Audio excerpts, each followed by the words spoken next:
په سلامونو او نیکو هیلو مو هرکلی کوم. په دې هیله چې ټول به روغ جوړ یاستئ. دوستانو، د دې جینۍ د مرګ تصویران په سوشل میډیا او یوټیوب باندې ډیر شیر کیږي. هغه خلک چې نابلده دي ورسره او دا جینۍ نه پیژني نو پوښتنه کوي چې دا جینۍ څوک ده او دا څه کیسه ده. نو دوستانو، دا ویډیو تر پایه وګورئ. تاسو ته پوره معلومات درکوم چې دا جینۍ څوک ده، دا رښتیا مړه شوې ده او که نه دروغ دی.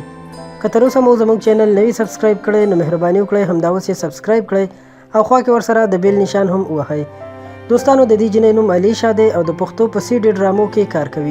په مختلفو ډیرو ډرامو کې کار کړی، لکه د خندا مزاحیه ډرامې، اکشن ډرامې او داسې نور. خو دا چې ډرامې ډیرې نه دي کامیابې شوي نو ځکه ډیره مشهوره هم نه ده او څوک یې سمه پیژني هم نه. دوستانو، تاسو ته ښه معلومه ده چې ډرامو کې هر قسم کردار مخې ته راځي، مختلف قسم اکټینګ پکې کول پیښیږي. نو همدغسې د دې تصویرانو قصه هم ده، تر کومه چې د دې تصویرانو خبره ده چې دا جینۍ پکې مړه ښودل شوې نو دا تصویران د پښتو ډرامې د جوړولو د وخت دي. خو دا خلک هم د دروغو خبرونه را اخلي او خپروي چې دا ښه کار نه دی.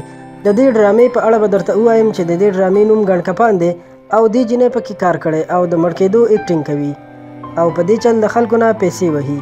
او دغه تصویران چې خلک یې په فیسبوک او یوټیوب باندې شیر کوي چې دا جینۍ مړه ده نو دغه سراسر دروغ دی. مننه دوستانو چې ویډیو مو تر پایه وکتله. له نورو معلوماتي او په زړه پورې ویډیوګانو لپاره در سره زموږ چینل سبسکرایب کړئ، دا ویډیو لایک کړئ او خپل ملګرو سره هم شریکه کړئ.